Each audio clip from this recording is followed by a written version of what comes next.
So actually this was a larger session. I was going to talk about LXC and another thing called configuration management.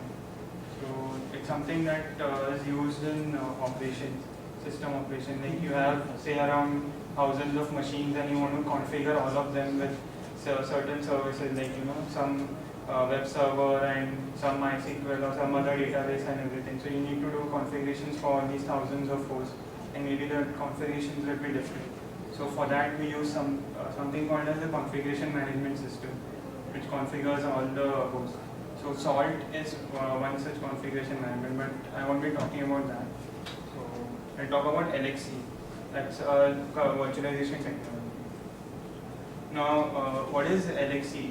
It's actually it stands for Lightweight Linux Containers, and basically the container features which are provided by LXC are inbuilt into the kernel itself, the Linux kernel. So the Linux kernel itself is providing you all these features, and LXC is just a interface to that, like an API which you get with programming languages. So what is LXC? What is this type of virtualization technology? So most of you have used VirtualBox and VMware.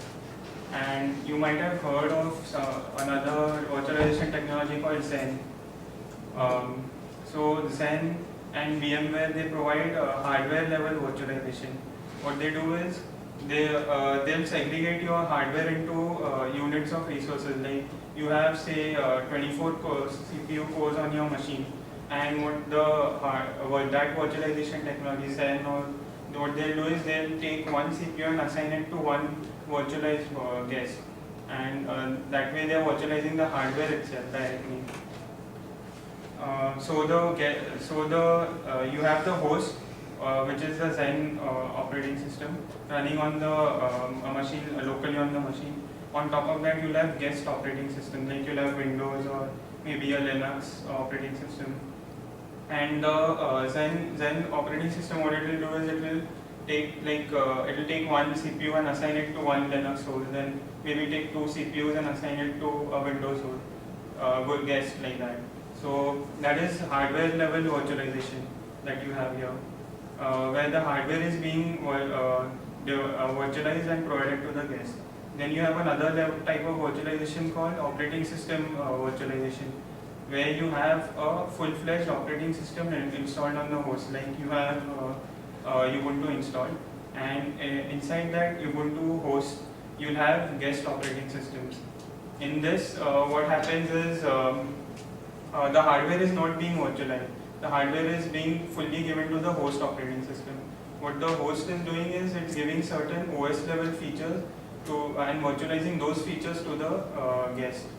Like you have file systems, or you have like memory and all those things, like processes which are run on the host. So there's certain type of virtualization which is done there, and the guest operating system can access those features. So LXC uses OS level virtualization, where your host will be a full-fledged normal Ubuntu host probably, and inside that you'll have folders in which your entire guest operating system is running. So that's the license that is used for most of the code in LXC, and it uses all these features. So like I said, LXC is just an interface to the virtualization features offered by the kernel. So the kernel provides these features, kernel namespaces. So you have like inter-process communication. Yes. And you have domain. Have you heard of domain names and host names? Yes. So they are assigned to a machine, right? A host name. So using UTS namespace, you can assign different domain name or host name to a guest operating system. Then mount. So are you familiar with the Linux file system hierarchy? You have root, and then you have the slash, and then you have etc and maybe other folders under that. So on your host you'll have a full file system, like root, etc and all those things, home and everything. And inside the guest operating system it will have another hierarchy, again starting at root, but this root inside the guest operating system is not the same as the one outside on the host. So using this namespace, you are able to segregate the two mounts. Then you have PID, that is for processes. So PID identifies for the processes. So in you have something called as PID1 in Linux, right? That's the init daemon which starts all the services. So there'll be a PID1 in the on the guest, which will start all the services on the guest, and there'll be a PID1 on the host. And the PID1 on the host and the guest are not the same. They even though they are PID1 in their respective domains, they're using this namespace. We are able to segregate the two. So PID1 in the guest operating system is not a privileged PID outside. So PID1 can start and stop processes, but outside the guest operating system, it won't be able to do those things. It will not be privileged. Virtually it is doing. Yeah. So suppose you have some malware process which is running inside the guest. It won't. It'll be outside this. yeah. So outside it won't be able to harm your system using these features. Oh, I forgot to tell you what namespaces are. So have you used any namespace in programming languages? Like C, you have namespaces or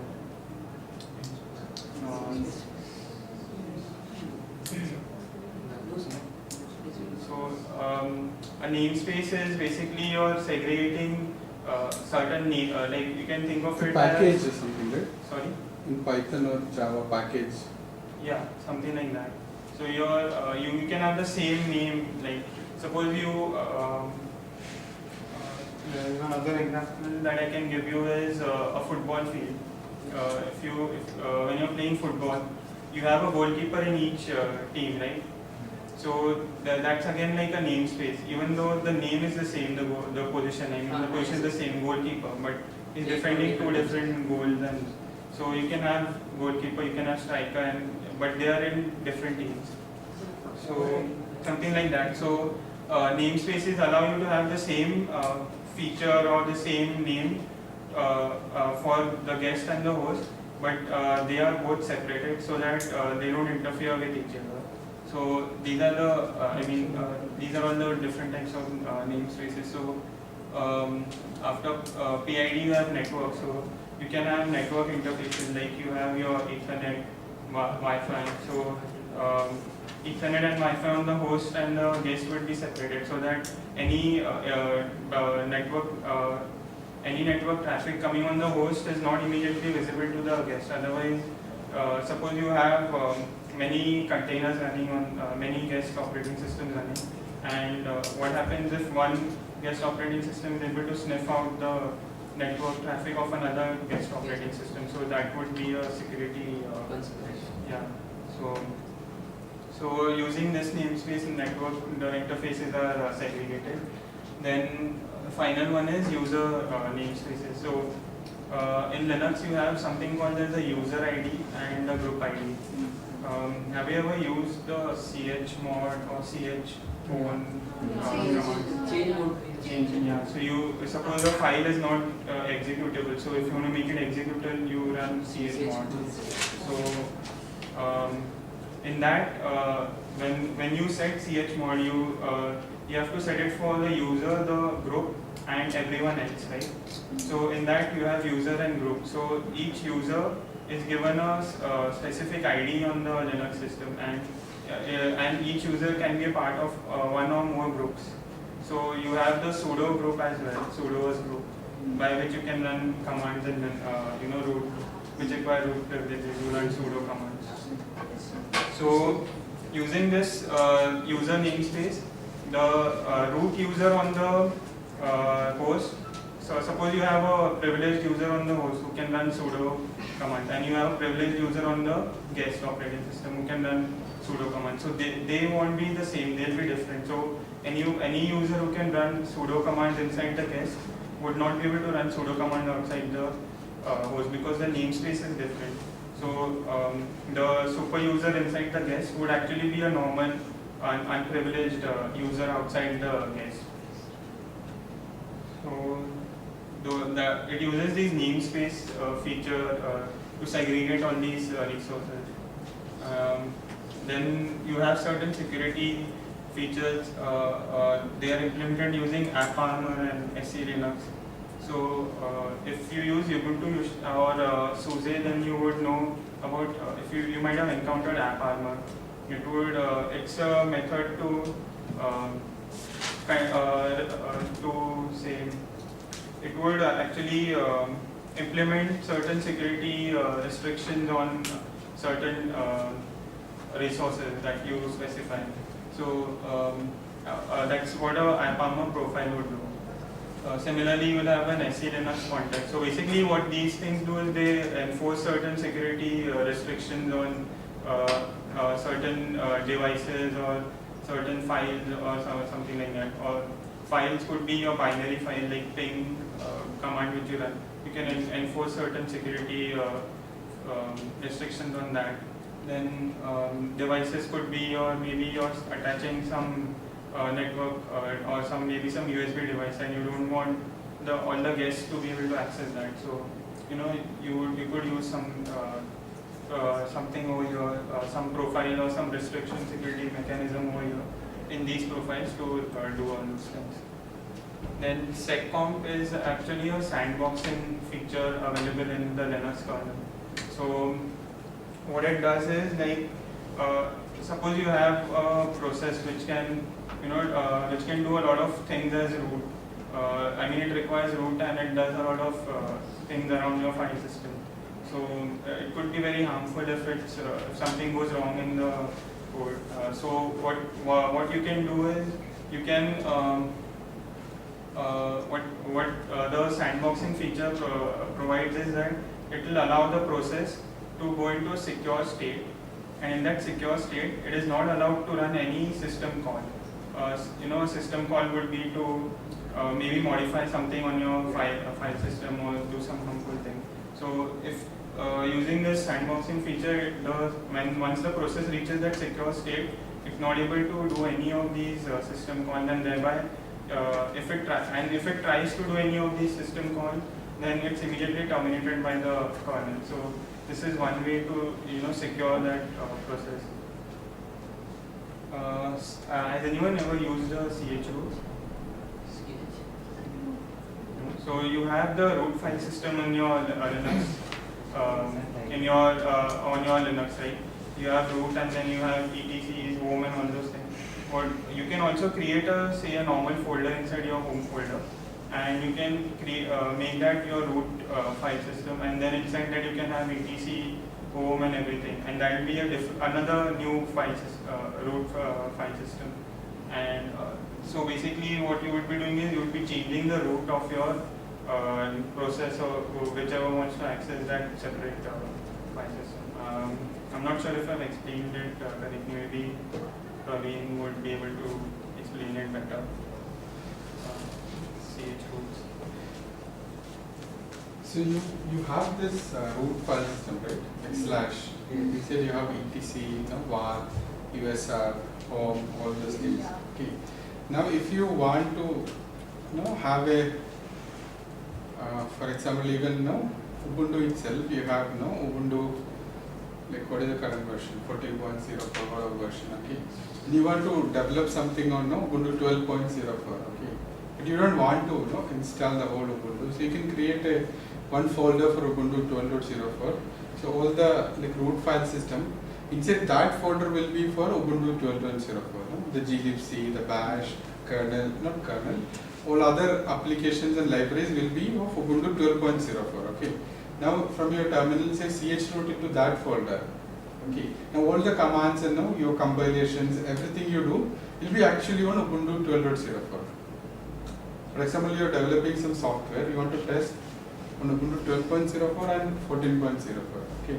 So you can create a chroot for 12.04 and you have 14.04. And for this particular purpose, you can chroot into that, and whatever compilation everything will do, we'll be using the compilers, libraries, everything from 12.04. Okay. This is usually used for maintaining packages for different distributions. So even I have a Debian box, I can create an Ubuntu CH root, and some software I want to compile for Ubuntu, I can compile it in that CH root. Good. Yeah. Go backward. Huh? Go backward compatibility. No, that will be complete Ubuntu system, that folder. So that will be run separately from your current system. It's used for only jumping to other systems and all. Yeah, usually it's used for building packages for different versions.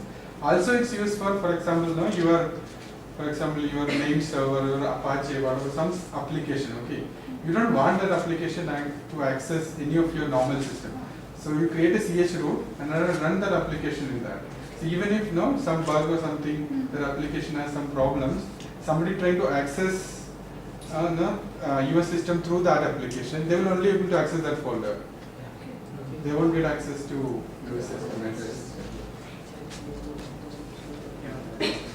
Thanks, Lorik. So LXC uses a CH root. So basically, it will create a folder, and inside that folder, like he said, you'll have your full-fledged operating system. So anything running inside that folder cannot access any directories outside the folder. There are ways to provide access to it, but that is only if you want to give it access. Otherwise, it won't. By default, it's not able to access anything outside the CH. Kernel capabilities are they are basically certain features which you can add or remove from your to the Linux kernel process running inside the processes running inside the guest. So there are various capabilities. So capabilities basically you can I'll come to this later.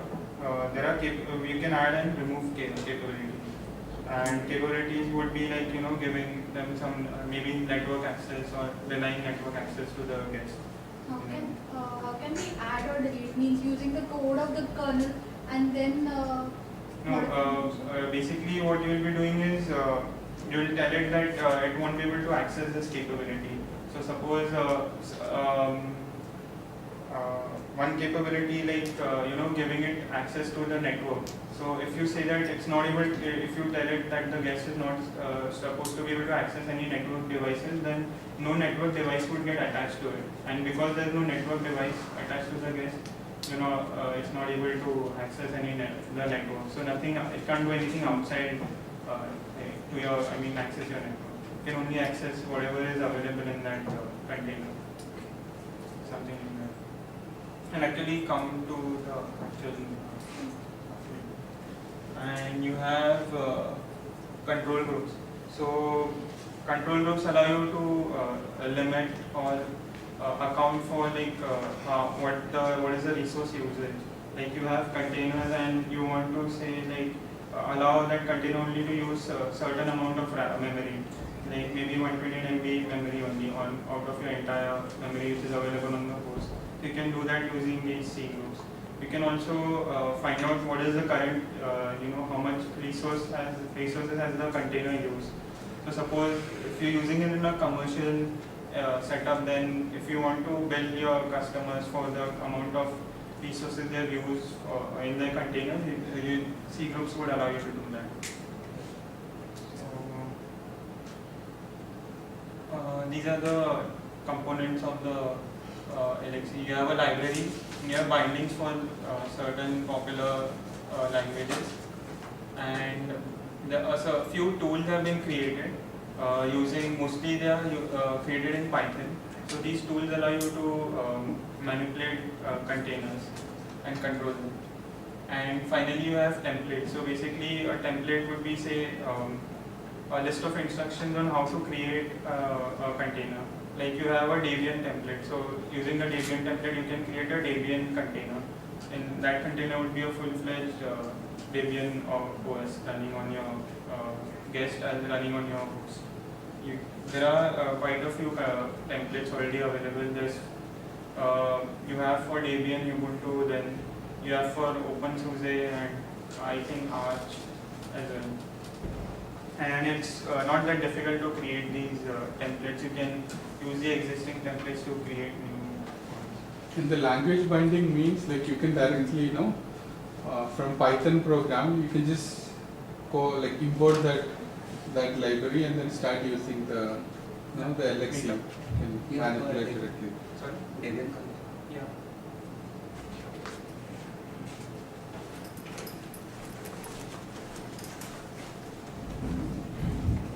So yeah, so you can have Python or Lua or Ruby or Go program, and you can access these features. So like you have an entire application. So suppose there are certain things you want to do inside a Linux container so that it doesn't harm your entire host. So you can use these bindings and do all those computations inside the container, and then do the rest. Then the rest of the application can be run outside your container.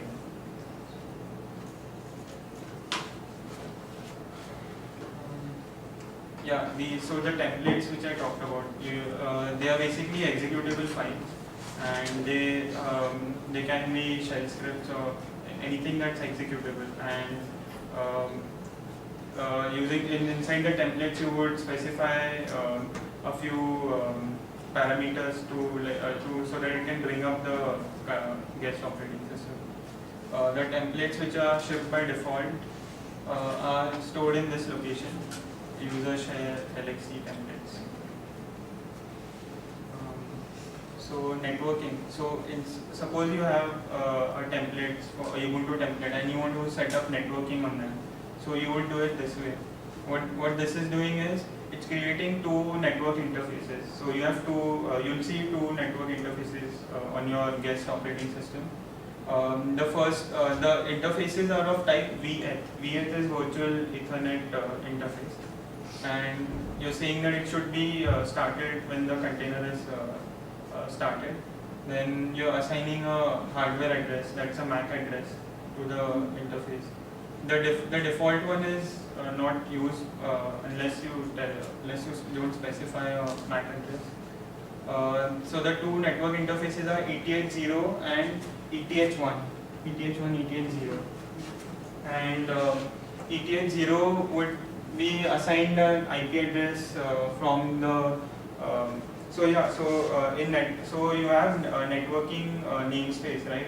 So what would happen is that suppose your host is on a LAN, it has 192.168 IP address, Yes. and your guest would be given a different IP address range. It will be from 10.0.0.1 to some other range. So the two IP addresses are the IP address ranges are different, and it uses NAT. Do you know what NAT is? Network address transmission. So it would use NAT to it can use NAT to access the outside network. But there's another way to access the outside network. So in this method, what I've done is ETH0 is will be assigned an IP address from the 10.0.0.0 range /24 subnet, and the second one, that is ETH1. What I'm doing is I'm taking the ETH1 from the host and passing it to the container.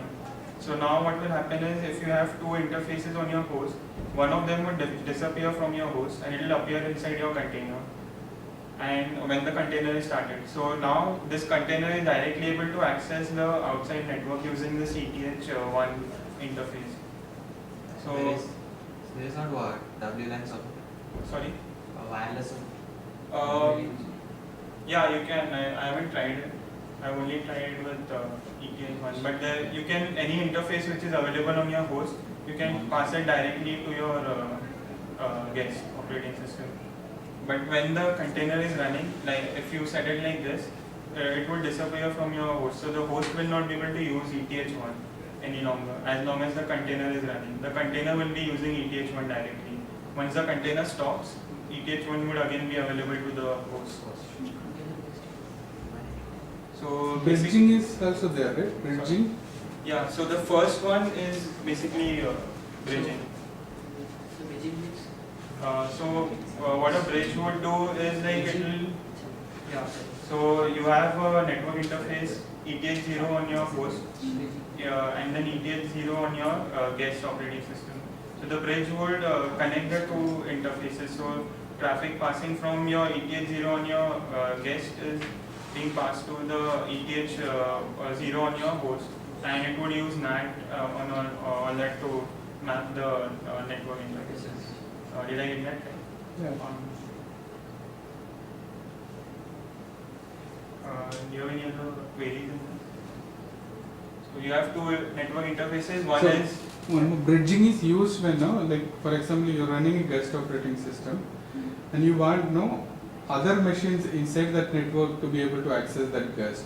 So the request will come through one of the interface on the your host machine that will be bridged into the guest. Without using bridge, you cannot access the host from any other system. yeah, and if you have that second type of interface, that is physical, which I've set as ETH1, where the interface from the host itself is being passed into the guest. So here the host is being bypassed in this network interface. So it is directly accessing the outside network. So you could use this when you want the container to be accessible from a remote machine. So you have some productions set up on that container, and you want it to be directly accessible to other remote machines without the host interface coming in between. What is that Sorry? MTU. MTU, Alexa. MTU generally it's set to 1500. It's the default. You can think of it as packet size. So the default is generally 1500. If you have a big packet, a jumbo packet, then that can go up to 9,000 units. So it's I think in bytes something. So this is basically the unit of the size of the packet that is being used. This is In the first network, we used the concept of bridging, right? yeah. And in the second network, it doesn't need the bridging concept. Like, in order, as he said, in order to connect to network, we need a bridge. So in the second one, what? It's directly accessing the interface of the host. So it's actually like there's actually the second one. so it's think of it as like the interface, the hardware which is there, like the port and all. It's actually direct. It's actually connected to the guest operating system directly, and there's nothing in between, like no host operating system in between. It's like that. So in this case, you can So- think of it as Yeah, in this case, the host system can access outside, but the IP address will be private. From outside, it cannot access the network. Okay. So yeah, so it's thing in this case, what would happen is that the guest would become its own machine, which has its own network interface attached to it, like a network port attached to it. So once the container is shut down, then the interface would again be available to the host. So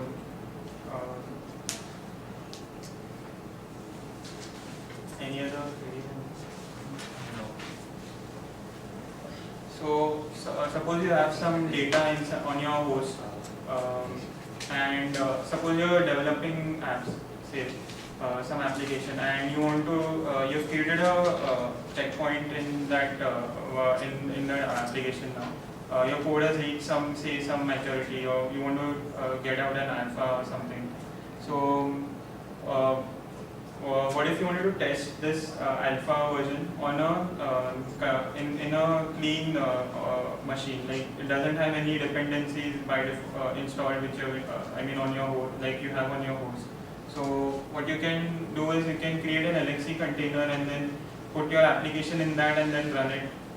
So you would know that how well it works on a clean operating system on which none of the dependencies are installed. You haven't made any other configuration changes, so you can do this. So to pass data from your host, which has the actual code of your application, to your container, you can use this method. The first method is where, so like I said, the Linux container would actually be a folder on your machine.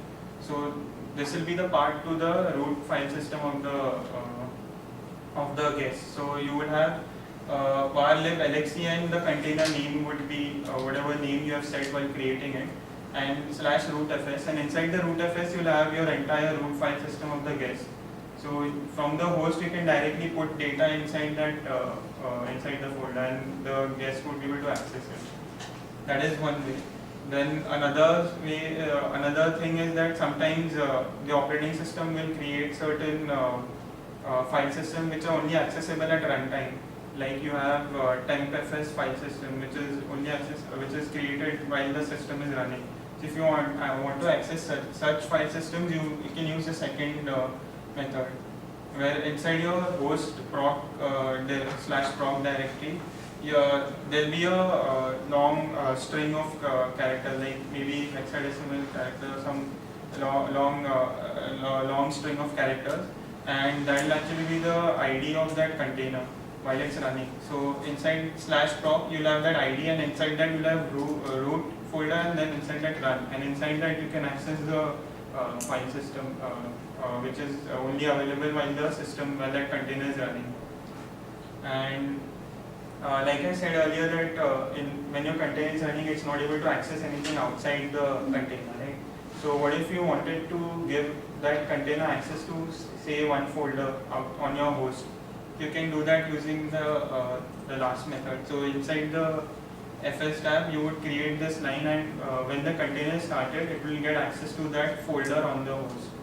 So have you ever used the fs tab file, etc fs tab on your, maybe made some modifications to it? No. So basically if you check your etc fs tab file, it will contain all the partitions and the directories that you have created. Like you have root, home. Suppose you have created a separate home partition, then that will be listed in your etc fs tab, and when your system starts it checks that file, and accordingly it mounts on the partition. So inside that, if you create such a line, so what this is doing basically is slash var slash cache slash lxc folder on the host is being passed as var cache lxc inside the guest. So there's no slash at the start of the second word. So this means it's relative to the the guest operating system root. That's the first folder which is there.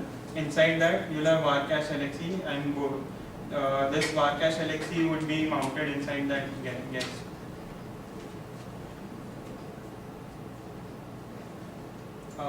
Then you must know about the various file systems which are available in Linux. Like you have ext4, which is generally used now by default. Then there are other file systems as well, like ZFS and ButterFS. So by default, the LXC container would not have any file system. It will just be a folder on your machine, and it will use whatever file system the host provides. Or you can create the container with a different file system. So these are all the supported file systems. ButterFS, ZFS. OverlayFS is like you'll have your base file operating, like your base data of your OS, of the guest OS, and any changes you make would be stored as a diff, a delta between the base and the changes. So this way that any changes you make will get saved as deltas, and you can roll back to any previous point in your in the life cycle of that container. LVM is logical volume manager. So you would on your normal in normal MS-DOS MBR partitioning scheme which you use, you can only create 4 partitions. If you ever tried creating more partitions, you will see that it can't create more primary partitions. So what you can do is you can create a logical partition. A logical partition can have many partitions inside that. So LVM is basically a software which allows you to easily manage all these logical volumes, and you can good features which it provides is like while your system is running, you can increase or decrease the size of a partition. You can move a partition from one disk to another. So while the system is running, even if it's your root file system on which your main applications are running. These are some good features provided by LVM. So you can use LVM as well to while creating this. So these are some commands like these are, like I initially told you, there are some tools which are available. So to manage these containers. So LXC create would allow you to create a container, start to start it. LXC LS is basically to list all the containers which are available on your system, whether they are stocked or running. LXC console to get a serial console type of console to your guest OS. So from the host, you can use this command and access the guest.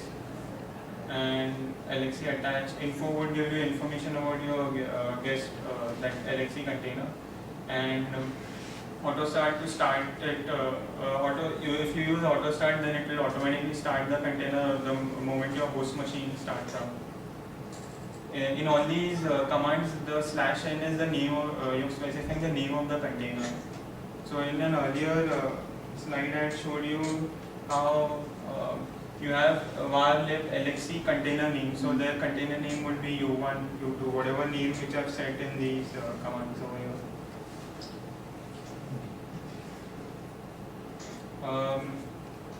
You can suppose you already created a container and you want to create another container which is similar to the first container. Like you have one container u1, you want to create another container u2 which is exact clone of that container. And maybe you want to do some major modifications and you don't want your original container to get damaged or due to all the changes which you are making, so corrupted due to all the changes which you are making. So you can use cloning. You can clone that container and then make all those changes in that new container without affecting your original container. And you can also specify a different file system while you are creating the clone. Like here, if you set it as overlay.fs, what will happen is that the base container which is there, that will be used as your base, and then all the changes that you make will be stored as deltas. So you won't be using too much space. Like if you use a normal clone, it will use up as much space as your original container is using. But if you use overlay.fs, then only the deltas would take up space. And yeah. Delta is the difference between the original and the change that you make. So that whatever data has It's been like changed. a diff for your code. Difference between your text is a diff. What is the binary, like we call it delta because you Yeah, it's binary. binary diff. So in the previous slides, you told that just in the commands thing, the last command was to auto run, auto start. Yeah. So it will restart the auto start the containers, only Yeah. the container thing. Yeah, so when you start your machine, the containers would get started automatically.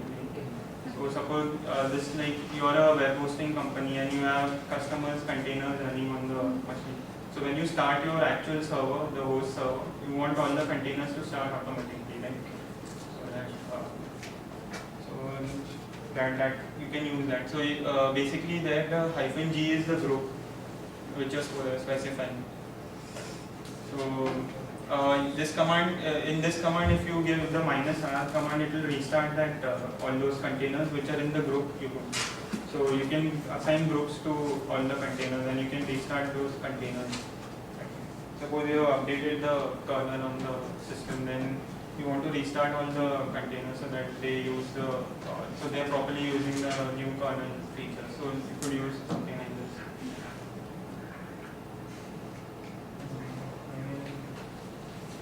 So have you used version control systems before? No. Okay. You already told them what the version control system does, right? So basically, you'll have various versions of the same file which you have modified, and you can go back to it. So basically, what you're doing is you're checkpointing various times of your coding, right?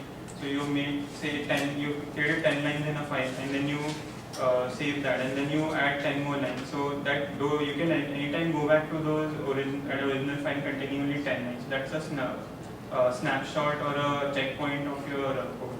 So that's what snapshotting does. Like you have made some changes in your container, Now you want to make some more changes, but you want to make sure that if something goes wrong, I should be able to come back to that point before I make the changes. So you can use snapshotting.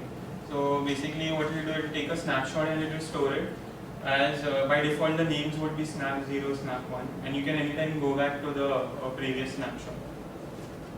So you can add a comment so that later on you can know like what the snapshot contains. You know, Nginx is a web server, so before you're installing it, you create a snapshot and then you start doing all the changes. The second line creates the snapshot. The name of the snapshot is called U1 test. And these are all various. The fourth command allows you to restore a snapshot. So if you made some changes, you go back, you can use that. Or suppose you want the all the changes which you have made, and from that you don't want to go back to your original container. What if you want to clone that container from that snapshot which you had created? So you can use that last command. It will create a new clone which will be created from the snapshot which you had created. What's the difference between the capital C and the small c that was used in the second and third one? The second one is for comments, and this one is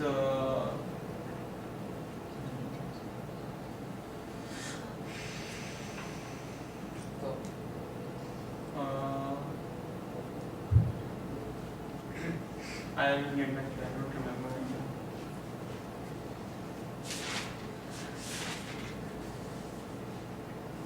Okay, yeah, so this is to list all the snapshots. The hyphen L hyphen C, you use it to list all the snapshots which are available for that U1 test container. And that small c is to add a comment to while creating the snapshot.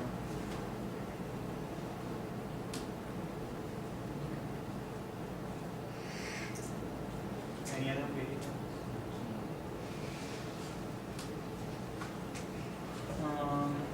Yeah, so by default when you create these containers, I was using sudo, so the container was being created as using the root user. So these containers which you create using the root user are called privileged containers. The problem with these containers is that the root inside the guest operating system is also the same as the root on the host operating system. So by some chances if someone inside the container is able to gain root access, they'll also be able to maybe through some system call or something, they might be able to get root access to the host as well. So that is one security problem with using privileged containers, because the containers have root access. The root inside the container has root access, also the same as the root on the host. So you use unprivileged containers. So unprivileged containers are not created using sudo command, and the root inside the guest would not be the same as the root on the host. So I talked about capabilities earlier. So you use these two commands to add a capability or to remove it, and the list of capabilities are available on that link. You can check them out. These are the default Linux capabilities which are provided by the Linux kernel.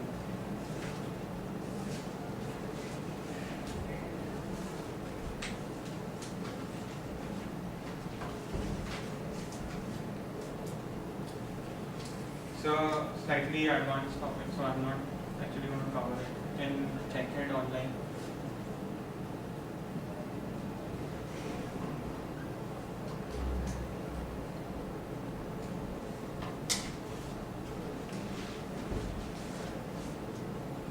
The problem with privileged containers is that because the root inside the host and the root inside container is the same, so even if I say drop a capability for a guest container, the root inside the guest container can again re-grant itself that capability. So that is one problem with privileged containers. That's why Lexi has come up with unprivileged containers to solve that issue. another security feature is control groups. Yeah. So resource bean counting is it will allow you to find out how much resource you have has been used up till now. Resource quotas would allow you to limit certain resources on the to the container. And access restrictions are like these. Like suppose you want to limit the amount of memory available to the guest. So so this memory is set in bytes over here. If you convert it, it will come out to be 128 MB. So basically, you're saying that even though the host has say 12 GB, 16 GB of RAM, the container should only be able to access 128 MB of RAM out of that entire. So there are many other limits that you can place, and they're all listed on that link. So this is the syntax of how you set the limit inside your template. You can use the controller would be something like memory or something, and the key is like limit in bytes.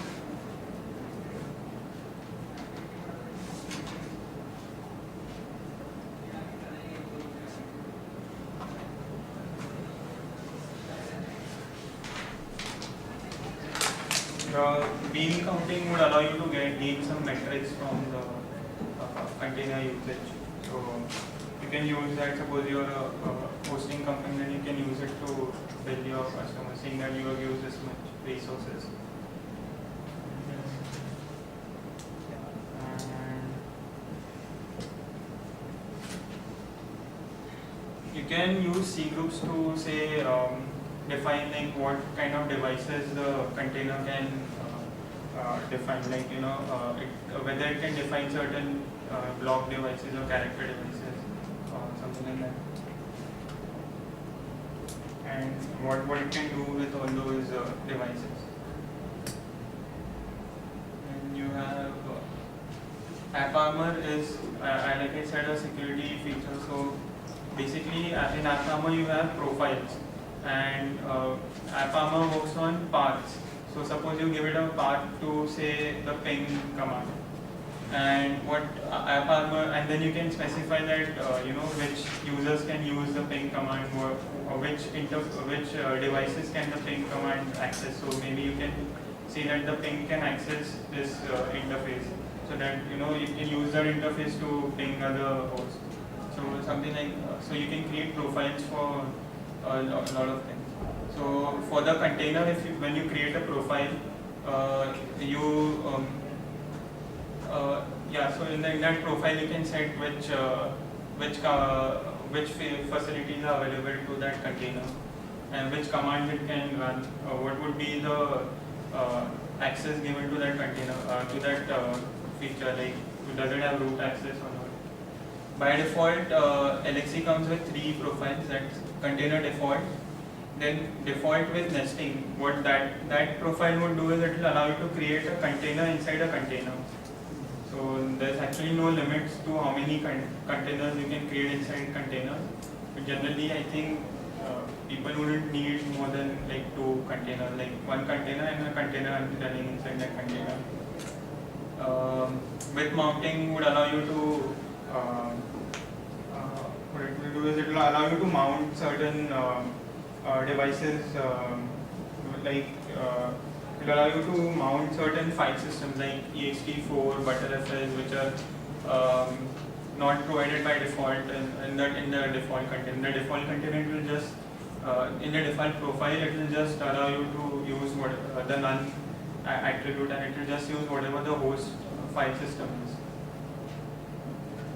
So, and the last one is unconfined, where it's not actually a profile, it's just a value which you can provide, and that if you set that, then there's no container, there's no restriction on that container. It will run unconfined. It can do all the things that the host would be able to do.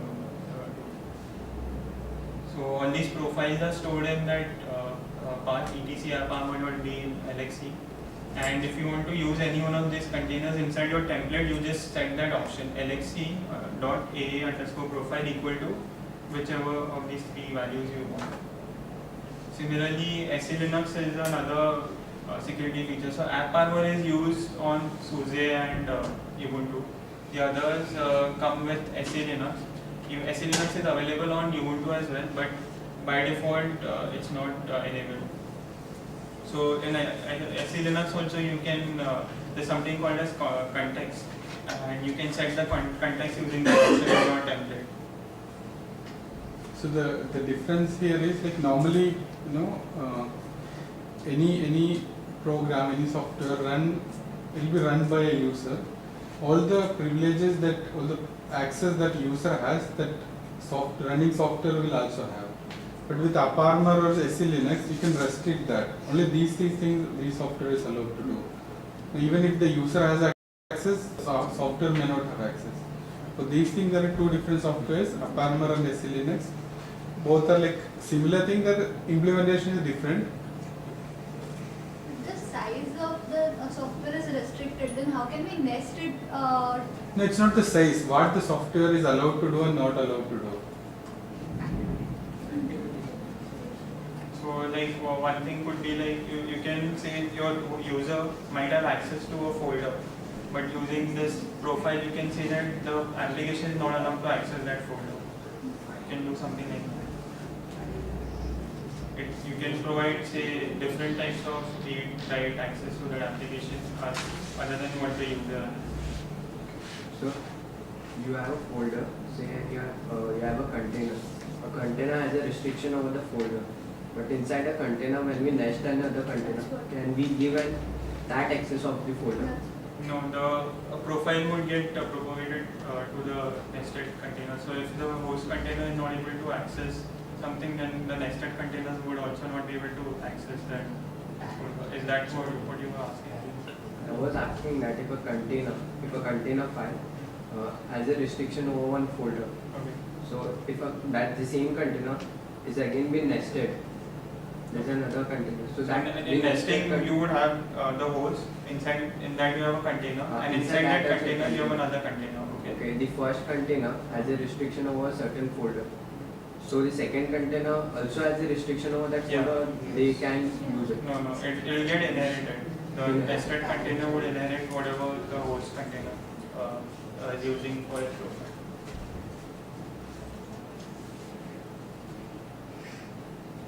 Basically, that container is just a guest inside that.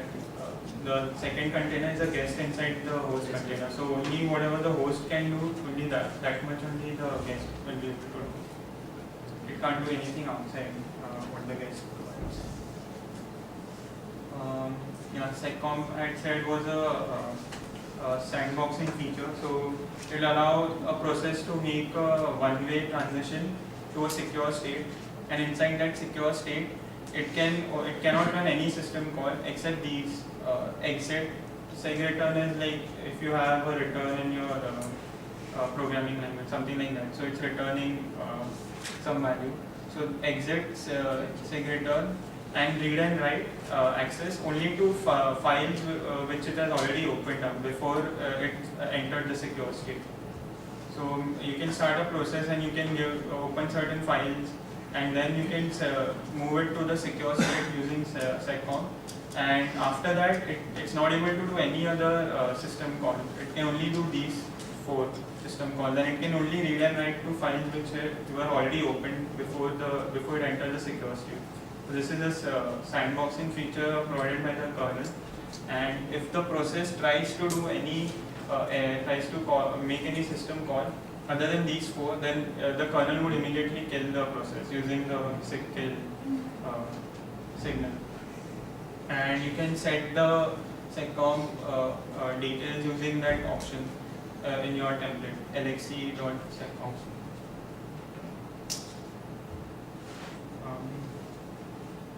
Now, like I said, that privileged containers have the problem where the root inside the container is the same as the root on the host.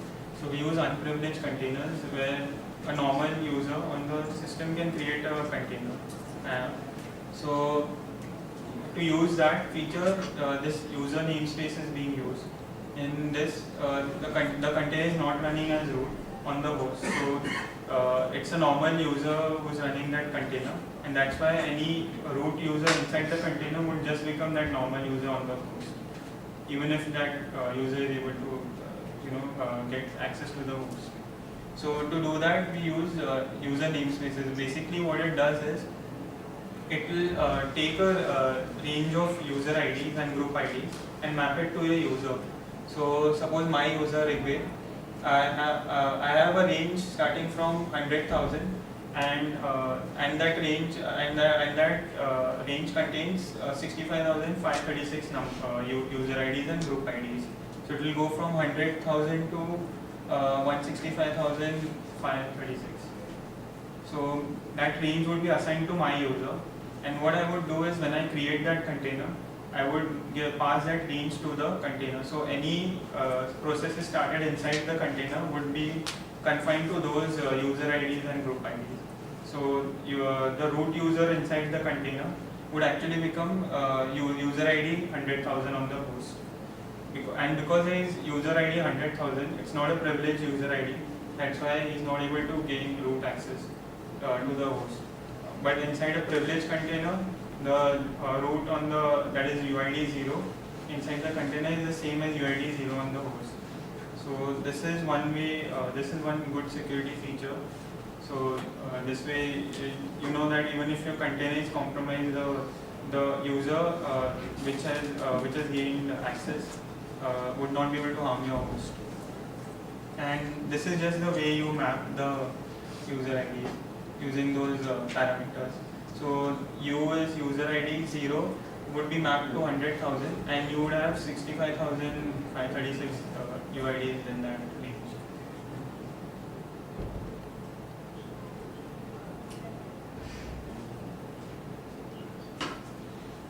And this is just the mapping of the files. So all the files which are available to privileged containers would get mapped to files inside your home folder, and those files are used for unprivileged containers. And this is one more feature. Like in the problem with network devices is that they are you can make modifications only if you are the root user. So in unprivileged containers, you have to use this tool, your LXC username, and you can set the device that you want for the unprivileged container. So here you're creating a bridged VL device, and the 10 means that my container can create up to 10 such devices inside the container.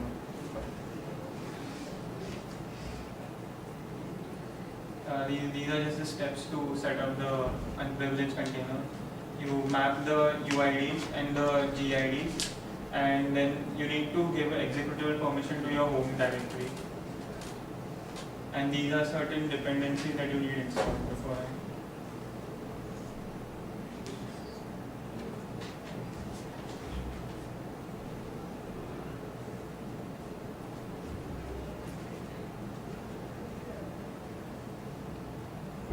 You need Ubuntu 14.04 or higher to use unprivileged containers, because it requires certain features in the kernel which are only available from. You're going to watch the presentation somewhere, right?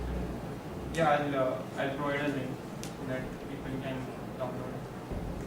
And yeah, this will be your template in which, the default configuration file in which you'll set up all the networking and everything, and you'll map the user IDs and GIDs. And you would create a LXC usernet file like I mentioned earlier. So it can you can specify how many devices, network devices it can create. And this will just be the command to create the container. The name you provide is U1. Then the distribution is Ubuntu, the release is Trusty, and the architecture is AMD64.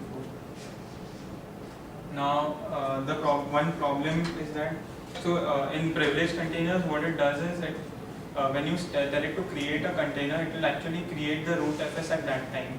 It will download certain packages and create the rootfs, the root file system. But in unprivileged containers, you can't do that. You don't have enough access as an unprivileged user on the system to create those rootfs. So what you can do is you can use a pre-compiled image. So that's where you're specifying that template, the T download. Basically, it's a template which will provide a list of all the images which are available, which you can download from maybe some remote server, and you can use that image directly as your rootfs. And the last command is to start the container. So it's an open source project, so you can contribute to it, you can file bugs against it. So the main bug tracker is on GitHub, and if you are using Ubuntu, then it's better to file bugs in Ubuntu so that the Ubuntu developers can forward those bugs properly to the upstream. And you have mailing lists. For the second mailing list is where you would be able to get help for any issues you're facing with LXC. There are two main developers. The main upstream developers of LXC are Serge Helen and Stefan Graber. So they are both active on that user mailing list.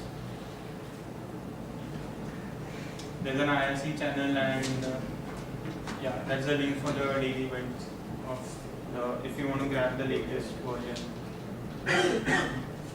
By default, the upstream developers tested on Ubuntu, so LXC was pretty well on Ubuntu. On the other operating systems, it might not work, but then they are always ready to help you fix any issue that you face. So the Stefan Graber, like I said, is one of the upstream developers. So he has created a series of 10 blog posts which you can access on that link, on his own website. So if you go to linuxcontainers.org, you will get the link to that blog post. And these are certain. There are wiki pages available on Ubuntu, on Debian, even on Oracle Linux. Any other questions?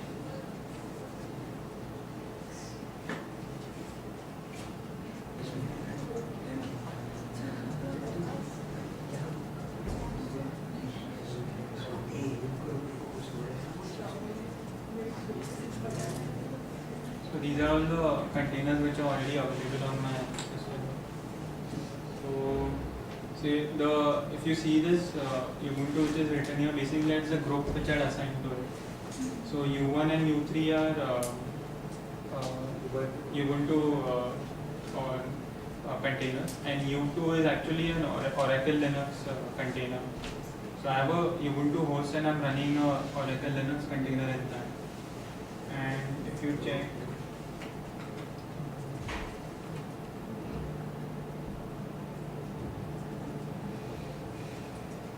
these are all the templates which are available. So you can create Ubuntu, you can create Oracle Linux, OpenSUSE, Gentoo, Fedora, Debian, CentOS, Arch Linux containers. So you have your Ubuntu host, and you have all these different OSs running on. You can have all these different OSs running on your guest.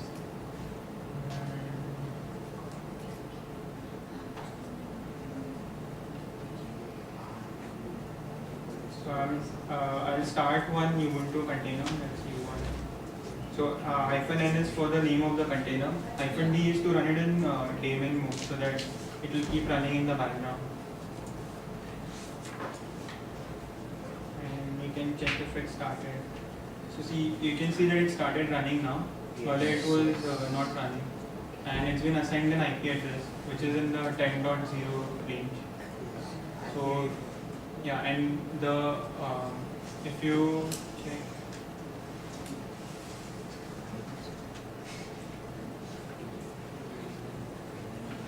the IP address of the host is something in this range, 172.16. So here you have a bridged Ethernet device here.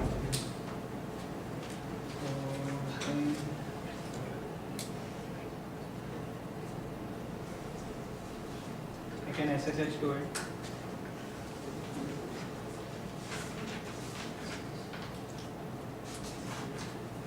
default username and password in a Ubuntu container is Ubuntu. User is Ubuntu. Password is also Ubuntu.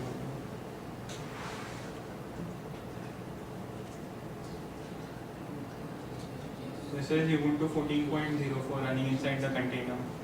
And if you check the kernel version, it will say that it's 3.13. Now I am currently inside the container Ubuntu at U1. So if I exit the container and if I check the kernel version, it's the same 3.13. So basically the kernel of my host is being passed to the to my guest. So the guest and the host are sharing the kernel. You don't need to have a separate kernel. Now you can enter.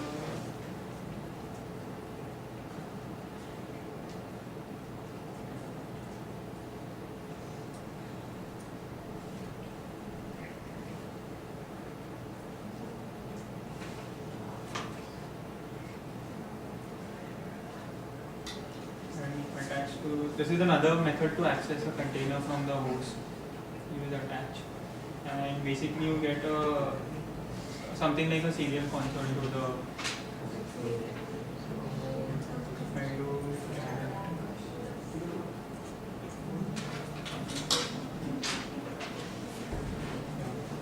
if I do this, you can see that it's saying it's Red Hat version 6.5, but basically it's Oracle Linux.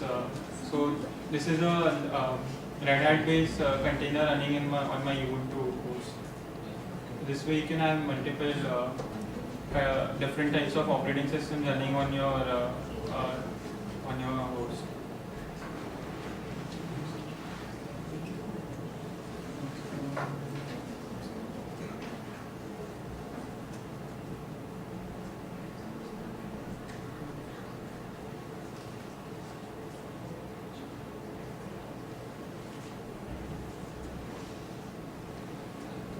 There's another.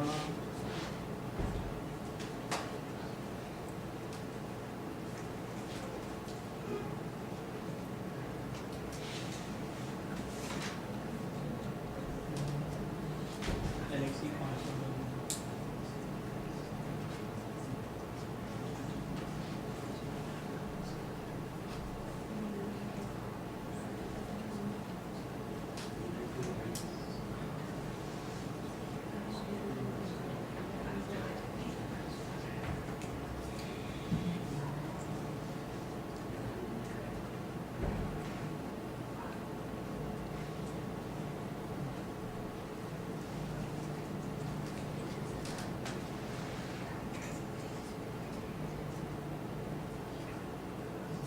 So this is another way to attach to the container using LXC console.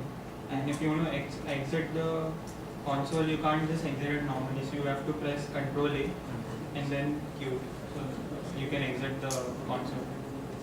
So there are various ways you can access the container.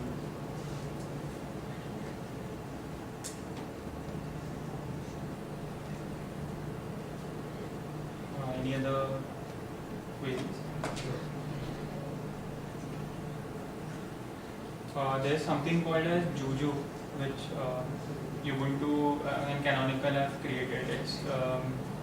It's a service orchestration framework. So what it will do is it will deploy services on various machines. Like if you have a lot of machines and you want to deploy, say, some databases and all those things. So suppose you want to deploy WordPress on a lot of machines. So using Juju, you can just type in 2 or 3 commands and it will deploy your WordPress instances, it will deploy database instances, and it will connect those 2 instances. So using Juju, you can also deploy LXC container on your local machine. That's one way.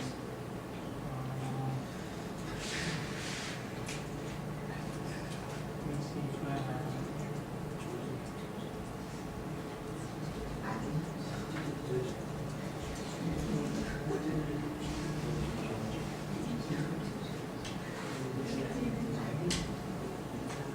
Textbook MS20. You need a debugger for your systems or no?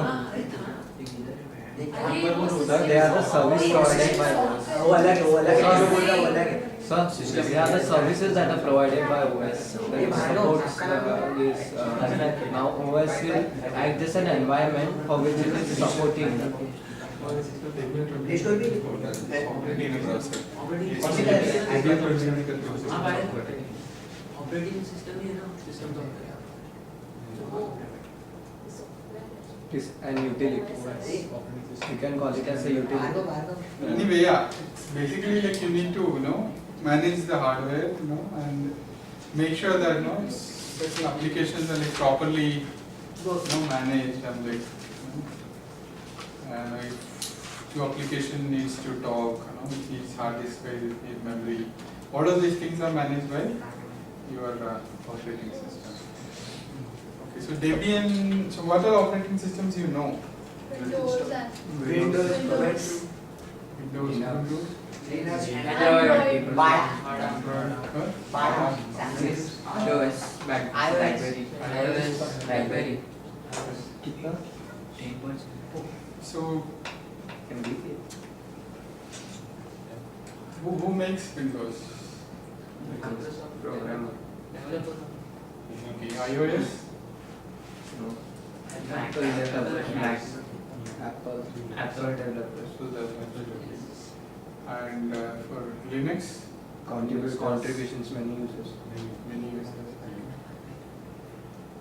So then what is Ubuntu? What is the difference between Linux and Ubuntu? Linux is a Linux kernel. is a kernel. And Ubuntu is made up of that kernel. So Ubuntu does not have Linux. Ubuntu Has is the Linux. It is made by Linux. No, it is just the kernel. Kernel is a This is the kernel. kernel. Linux is a kernel and Ubuntu is an OS. That's the Yes. basic difference. So Android and Ubuntu, what is the difference? Both of us. Android and Linux? Kernel, Linux is a kernel. नहीं, open दोनों भी open source है. दोनों भी open source है. What is the difference between? Android and kernel.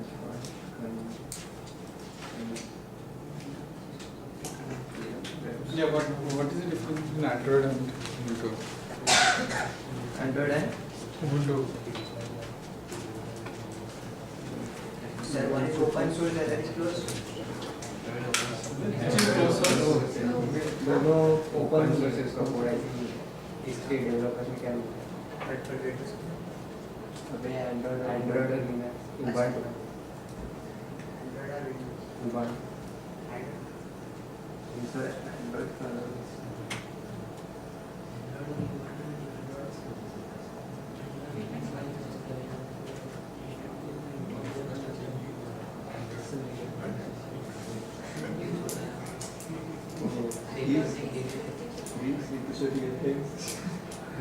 operating system. Yeah.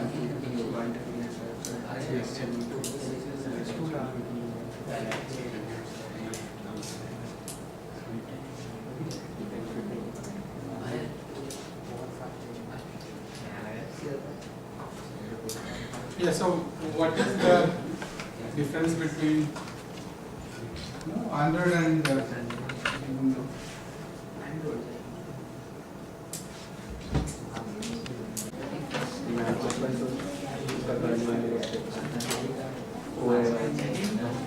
Yeah, so Android or the operating system, you have the kernel and you have other programs.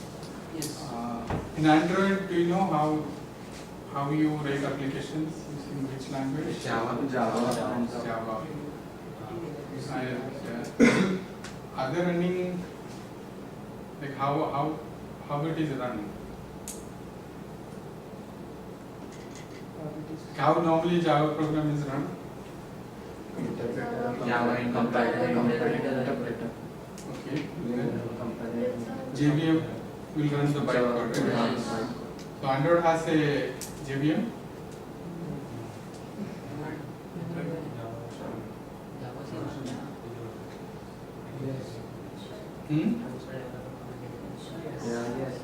Yes. Think so. It must have. It It's written in Java. It is one. Sure. So your normal Java class files will run on Android. Your Java class files you compile on your machine, will they run on Android? Hello? On this, they said they are waiting outside. You want to call them or send their number? Yeah, just send it. Yeah.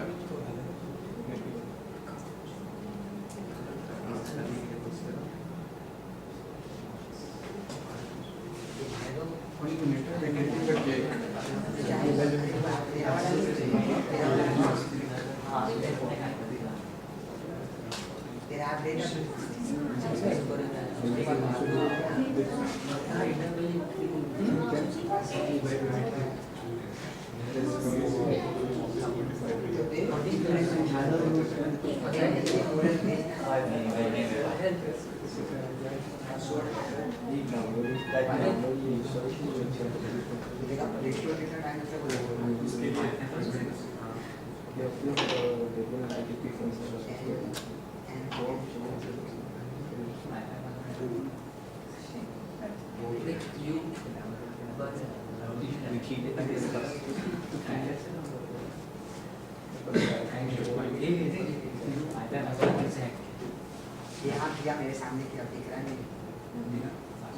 Yeah, so Yes. we don't know if JVM, the class files can run on Android.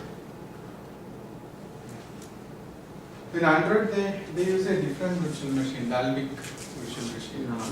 So, using the Android SDK, the Java code is compiled into Dalvik bytecode.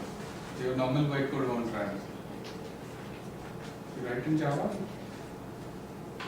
So usually, an application will have the kernel, and then there will have some libraries, which you can use to write application. If you are writing application in C language, which library will be there for in the system? I think the C standard library will be there, right? Like you use the stdio.h and all those things. So you write them for, if you are writing in Java, you need to have a JVM or some other virtual machine like Dalvik VM. And then for display, you need some kind of programs which will manage your graphics card. Well, graphics card will be managed by kernel, usually the driver. But more than that, you want to open it now? Huh? Yeah, I think wait till the end. You want to take the session first? Huh? You want to take the session first? In case of Android, usually it's like the kernel is developed by the Linux community, and then you have the Dalvik VM is maintained by Google. They also use a C library. I think it's called Bionic. It's a C library that they use. So an operating system is like usually a set of programs. Okay. And in case of like Windows or OS X, all those programs are maintained by one company. Okay. But here in case of free software, all these different software components, they all like developed by different people, different projects. Okay. So we have some other projects which will collect all these applications and make sure they work together, they test it, and then they create CDs or DVDs, and then which you can install those things, and then when new versions comes you can update them, all those things. So that is what a distribution is, and Debian is one of the oldest distributions. I think second or third distribution. It started in 1993, and there are so many different distributions. Like Ubuntu is also one of them. Ubuntu is actually derived from Debian. So they took a copy of Debian and then they started making their own changes. Okay. So the difference is different distributions like frequency, how often they will release a new version. Okay. So Ubuntu like every 6 months they will release a new version. So they get only 6 months to actually test the whole things together. So Debian usually takes longer. Usually it's like 1.5 years for every new stable release. Okay. And then there are other distributions like Fedora, which I think they release in every 9 months. Right, Fedora? I think, yeah, some 6 or 9 months probably. 9 months. And then there are the other distributions they call like rolling releases, like Arch Linux. Anybody heard of Arch Linux?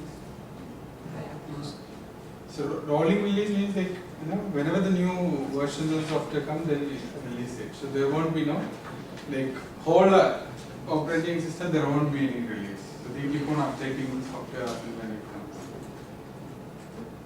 So what do we see? So we call Debian as a universal operating system. Okay. And Debian has 37,500 packages right now. They are part of Debian. Okay. Almost like all the free software things are packaged for Debian. And but there are still a lot of new softwares which also need to be packaged. So hopefully, some of you can help maintaining those packages. Making packages means you make it in a easy to install form, standard way, like Git, if you remember, apt-get install Git. So you go to Ubuntu Software Center and then select Git and install. So for every distribution they maintain all these packages. So there are other projects, they just release their source code, and so we take the source code and make it in a way that is easy to install. If it's a source code like C or Java, we compile them.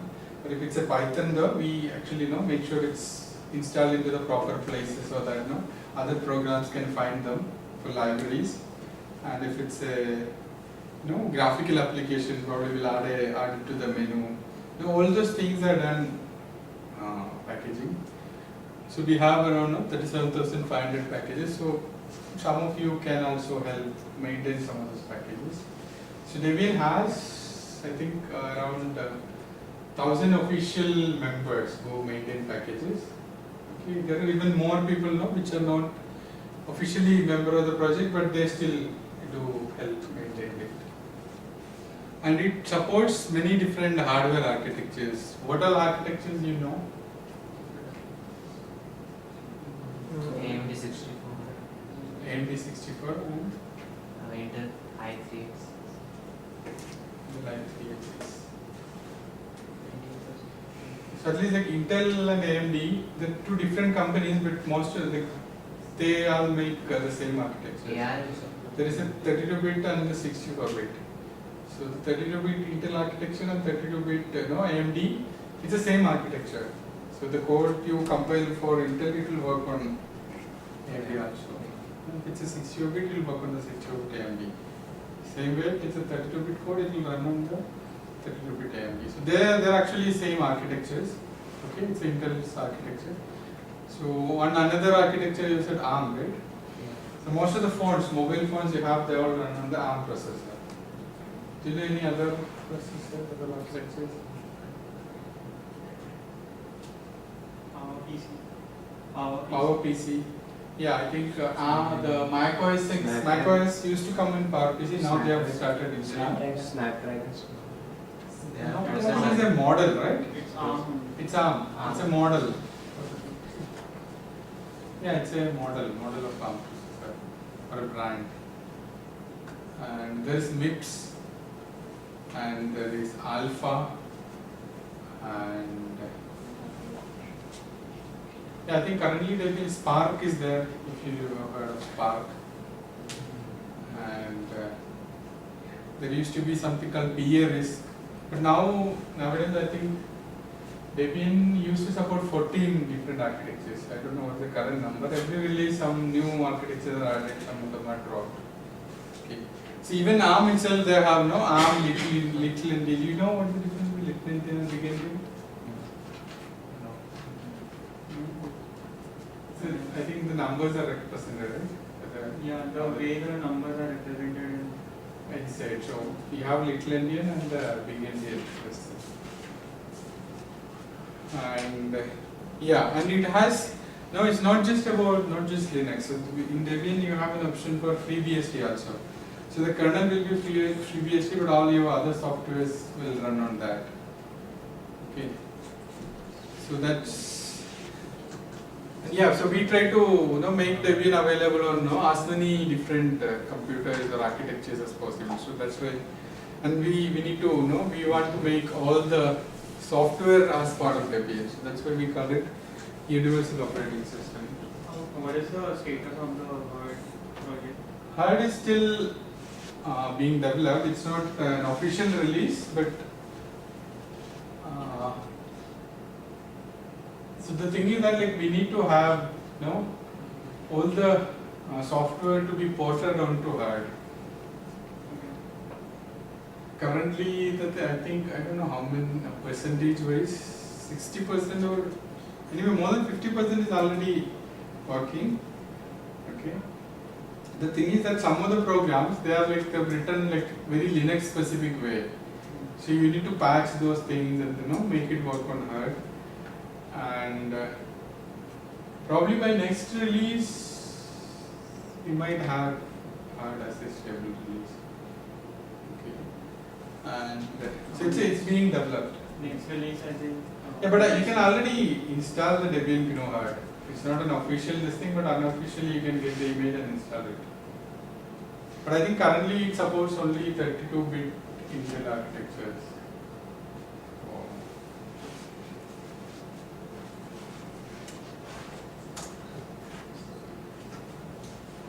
Yeah, so it's like, if it's so good, why is it giving away for free?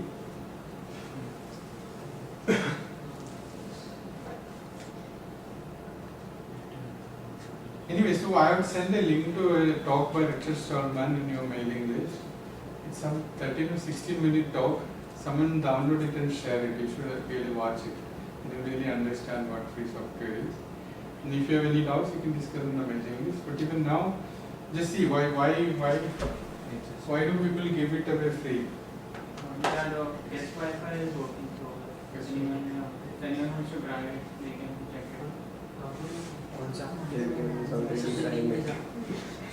it. Add a link forward.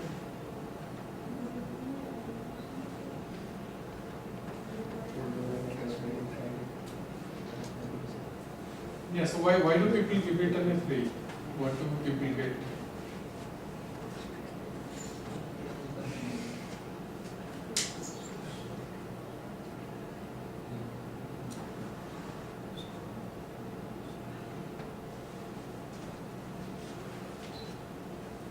What do you think? Huh? Something like doing different from us. Huh? We can do what we want in those. Okay. Like in Windows, like this, some people need some extra features, but they can add it, so they have to manually add it. But if the same features are needed for all the users, different users, and they're likely to be gone, so if the manufacturer is not providing, so being free, it's, we can manually update it and take it to the board. Okay. Anybody else? Anyone want to try some different thing, like they want to learn anything else or Okay. something new, they can changes.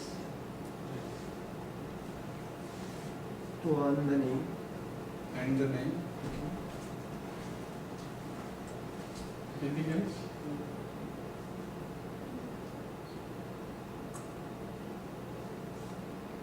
Yeah, I think some people, they just like to help other people. Okay? They are programmers. Okay? They want to just create programs so that other people can use it. Some people, just want to learn, so they try different things, so they learn how things work.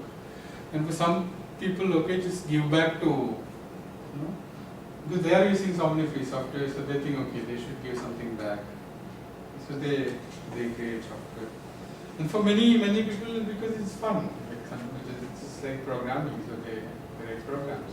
But still, they do not earn a single penny out of it, or they will earn some amount out of it.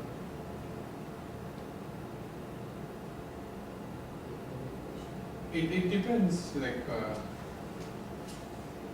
most of the free software thing is written by volunteers, but there are also people now who are paid to work on free software. There are companies who pay developers to work on the Linux kernel. And the kernel is open source. So why would companies want to do that? To improve their standards. Okay.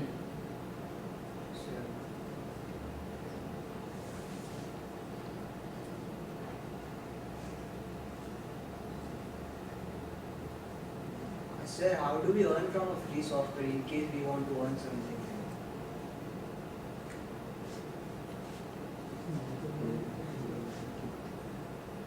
So like there are different APK files, different apps available on Play Store which are free. But sir, there has to be some earning out for them, sir. While installing Installing anything there from is the thing, down they give some restrictions that we will access all your data and all that thing. So with that thing they can, is it so? They earn by, Because- suppose the software is been achieved as standard, they add advertisement provides you that you do an ad for me, display an ad. So they will provide you for that amount. And the Play Store also If provides you money for install a Flappy Bird and not the Flappy Bird standard is high, company tells that while they are playing, put my ads at the top. I'll pay for you. And they get it. Google Play Store also has some contract. After so much amount of download, you will start paying. So, like YouTube. Anyway, those are some of the ways which we. You can also ask for donations. Yeah, so see, there are different ways, as in like, there are companies like Red Hat, they provide support. So Red Hat is not free. You It's they're taking money for that. We're not talking about money anyway. The source code is free, freely available. It's only the binary.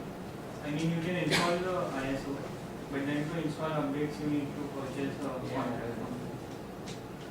Yeah, they're only charging for updates and services. You can just download the source code, compile it and use it. And there are projects they just do that, CentOS.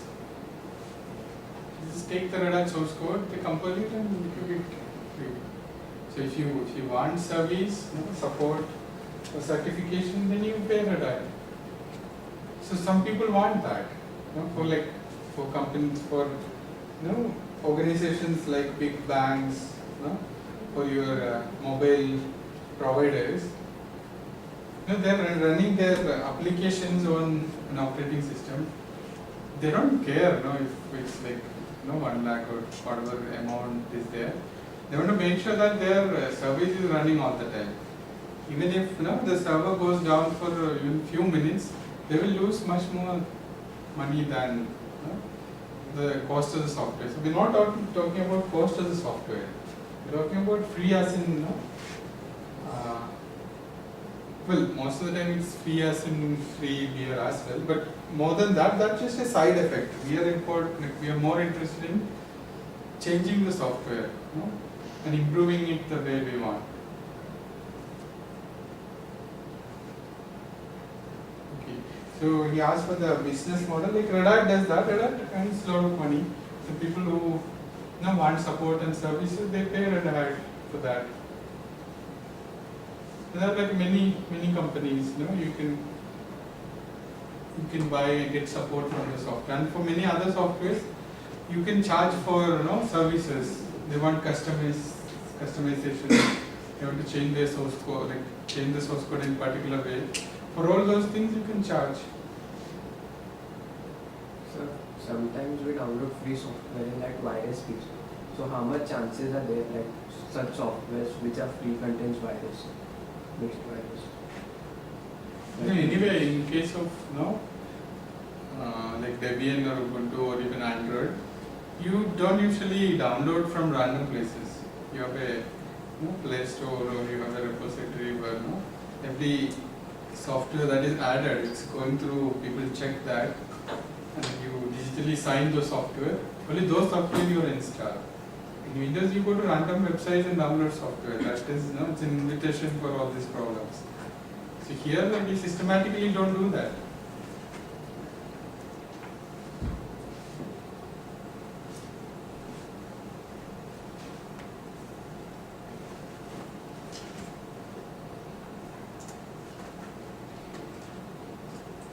Yeah, so there are like I said, there are so many different projects. You have Ubuntu, you have Fedora, you have Arch Linux, you have Gentoo.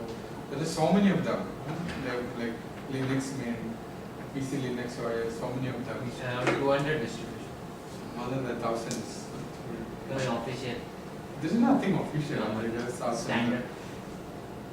This is who counted them? Like, what method? There's no central this thing, no? Like, yeah, people thought, okay, many of them wouldn't even have released on the internet. They would have made their distribution. So there are different distributions. So why I chose or why I started using Debian is because it's 100% free software. And it has commitment to free software. And it's completely voluntary and democratic. Okay. And I was earlier using Ubuntu. Why I switched to Debian was because when Ubuntu started, they had created one software called Launchpad. You know that? You heard that? So Launchpad is used to actually manage Ubuntu's infrastructure. Creating packages, bug reports, translations, everything. Okay. So Ubuntu started from Debian. They took what Debian had, everything, even the Debian package format, apt-get, all the tools and everything. And when they made something better, they said it's not free software. So I felt, no, this isn't quite right. So at that time I switched to Debian. And eventually, I think after 6 years or something, they released Launchpad as free software. Okay. So for every company or every distribution, there are these specifics. Maybe for most people, they don't care as much. But for me, I was a contributor or say someone who want to change software. I don't want to work with some company where they say, no, we take everything from you, but when we make something, we won't share. That didn't seem right. And Fedora, there was this thing called Fedora and Red Hat. They are like cousin projects kind of thing. Like Fedora is developed and then they take Fedora and then they test it more thoroughly and they released as Red Hat Enterprise Linux. So in that there was a case where I was interested in Malayalam support in the terminal, the command line. And none of the applications had that support. And then I searched and I found that Emacs has a terminal mode and then it has Malayalam support. So I asked that, okay, for those people who choose Malayalam by default, please install this Emacs and start with the terminal mode as default. But then someone in the Red Hat management said we don't want to, have two terminal applications. We cannot support those two together. It's extra cost and everything. Anyway, it's their own decision. So in that case, people who are employees of that company and people who are outside, or people who making decision just because they are in a higher position. Okay, he's the manager of the internationalizer, so he will choose what to go in and what not. But in case of Debian, people who actually work on the technology, they decide what to do and what not to do. So for all those reasons, I've chosen Debian, and it's like everything Debian creates is also shared as free software. There is nothing held back, and it's completely voluntary. Okay, no one tells you what to do or what not to do. You just choose whatever you want to do, and then you create. So.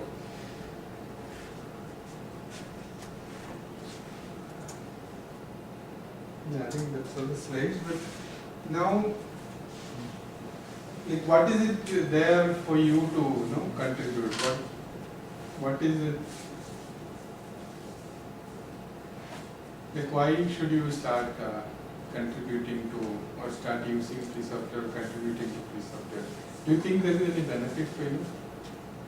You can get to learn by modifying the code and all. Okay. So the problems or the bugs we are facing, the future generation or the future user won't be facing that. Okay. We can find out new errors. Contribute to the developing contribution or contribution of the development. Hmm.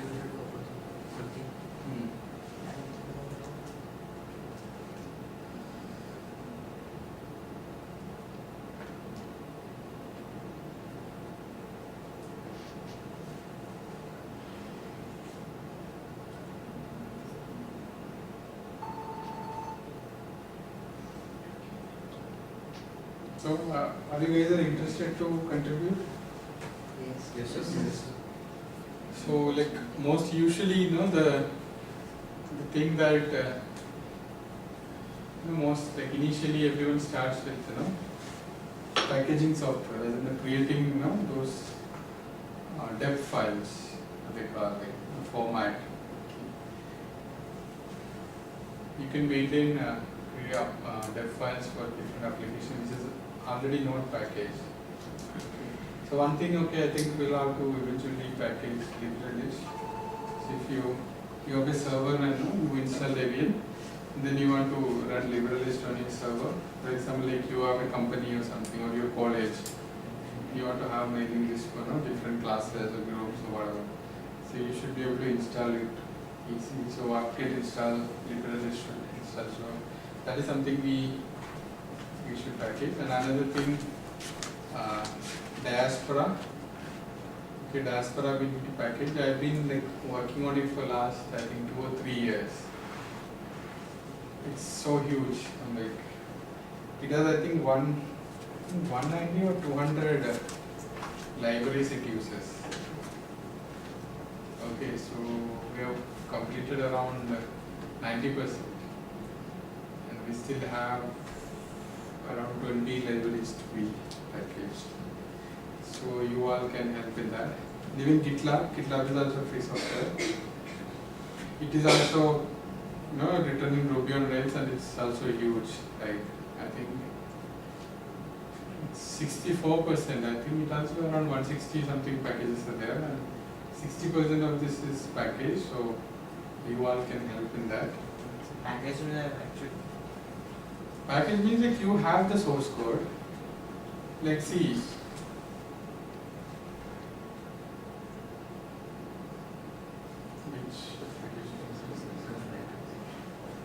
Yeah, so you remember we are having how did you install Eclipse and Fider?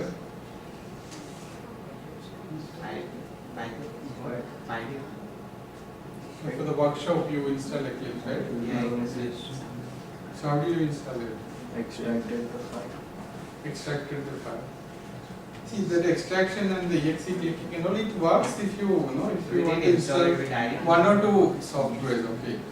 If you have 10 applications, you will go download this exe, make sure the update is there, It's real task, right? So when you have entire all your application, you cannot go and do that for when it's becoming so many applications. So you have this package management and everything. So you need to convert all these exes or tarbals into deb packages. Okay, so when you make a deb package, you compile that thing and then you mention this thing. So this package it needs these libraries, these versions. So when you install that package, automatically all its dependencies will also be installed, and then users will it will be very convenient for the users to manage the entire system. They don't know how to manage every single this thing.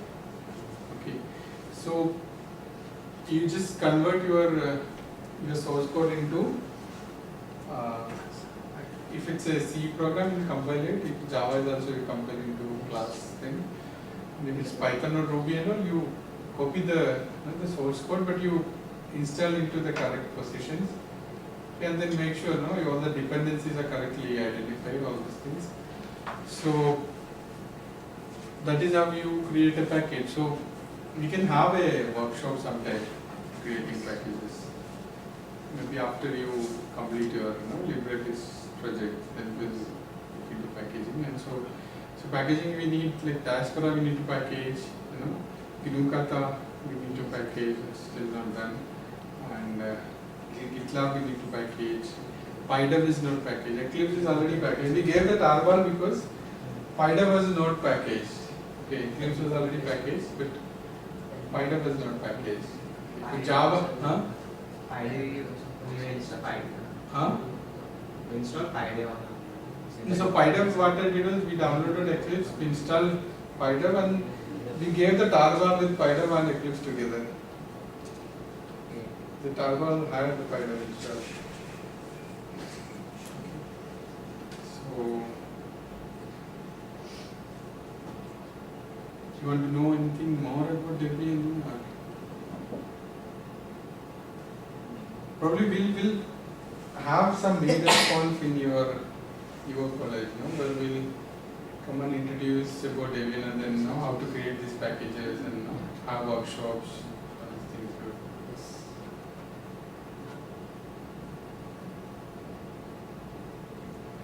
Can you talk a little bit more about how Debian works, like the structure? Like you have Debian developers and maintainers, non-maintainers. Okay. So now, like we said, we have to create packages.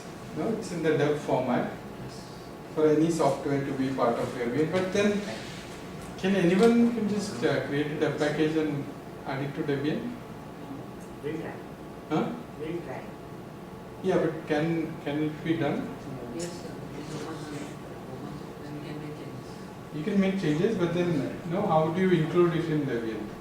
So dev package means actually it's an extension .debian. Yeah, .dev. So if you remember, you copied all the dev files into the pen drive and then said dpkg-i star.dev. Star means like all the dev files. But we were installing it in Ubuntu, so it's dev. Ubuntu is derived from Debian. Okay, It so uses the same format. Okay, all the commands are same. So in that time Java, what we did, when in one of the system it automatically downloaded everything from internet. Then we just copied all the dev files into the pen drive and then install all of them together. Okay. So anyone can actually create a dev package. And if you follow the process, there is documentation, you can read how to create a dev package. And once you learn, it won't be, initially it won't be direct, you cannot directly upload it to Debian. Because every week keeps uploading, then how do we make sure that it has quality, it is authentic and everything. Okay, so only Debian project members can add new packages into Debian. Okay, so any package uploaded, it has to be digitally signed. And then when you upload, it will check the signature, and if it's proper, somebody who is authorized to upload packages, then only it will be accepted. Okay, but then when new people come, okay, and then they make a dev package, they can request any of the Debian project members to upload their package. Okay, this is called sponsoring. So you can request for a sponsor. So someone who has access to uploading, they will check your package. They will go through all what you have done, everything, and when they see everything is fine, they will upload it. Okay. After you work with people, upload the new versions of the for example Firefox or OpenOffice, or VLC. When new versions come, you create new package and then upload it. Okay. After a time, then you say, okay, I want to upload it directly. Okay. So then you can apply to become a Debian member. Okay, and then once you apply, you will have to go through a process. So there will be people who will ask you about how Debian works, what do you know about Debian, what is your technical skills. They'll ask you to make some changes to some packages, do this task. After all this process is over, you will be accepted as a Debian project member. Once you become a Debian project member, you can directly upload packages. So, I am a Debian project member now. I think for last 1 or 2 years. So Before that, I used to ask other people to upload packages. So it's open to all. So it's actually a democracy. Okay, you start doing things, and once you prove you are responsible and you are not technically capable, you will become part of the team. And then once all the members they have they can upload packages, and every decision about the project, important decisions about the project, will be taken by all the members. There is no one person who will make decisions on behalf of you or something. So all the Debian project members can vote, and then every year there are Debian project leader is elected, and he has some powers for small decisions. But even if you don't like something he does, you can challenge them, and if the members vote against it, that decision will be withdrawn. 2/3 of the members can overrule the decisions of the project leader. And once you are a member, you can also run to be a project leader, and the members vote every year, and then they choose the project leader.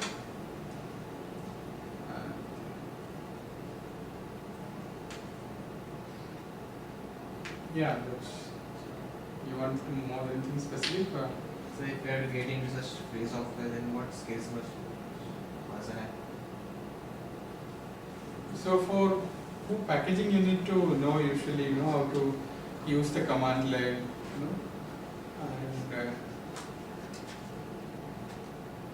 and if you are creating packages in the Ruby language, that is basic things, how the Ruby packages are run, how to install a Ruby package. All those things you need to know. If you are maintaining a Python package, then for that language.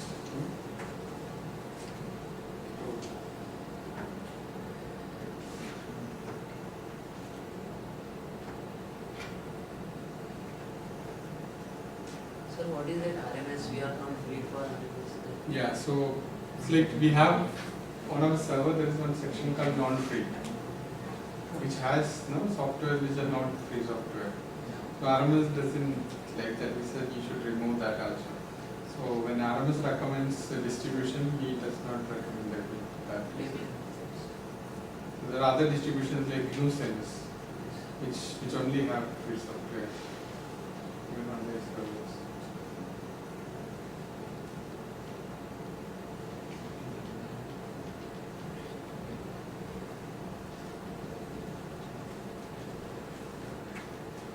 Anything else you want to know?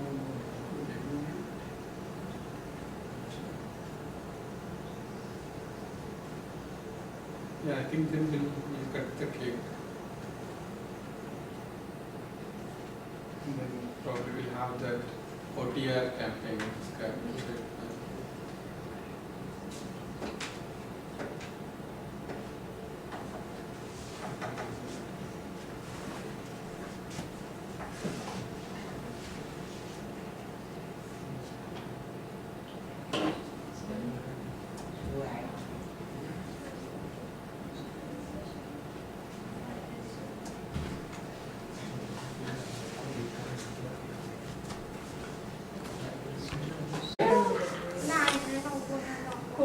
आज YouTube सारी के upload करते हैं अभी क्या बोली खर्चा recording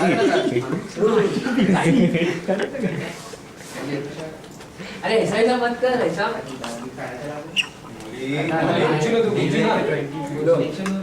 last में जो बचा हो मेरा मयूर रील्स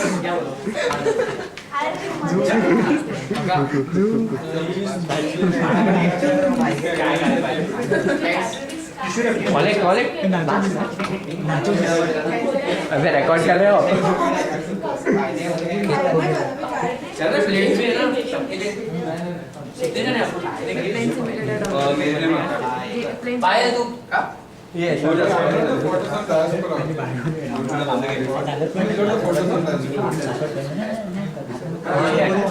सर आप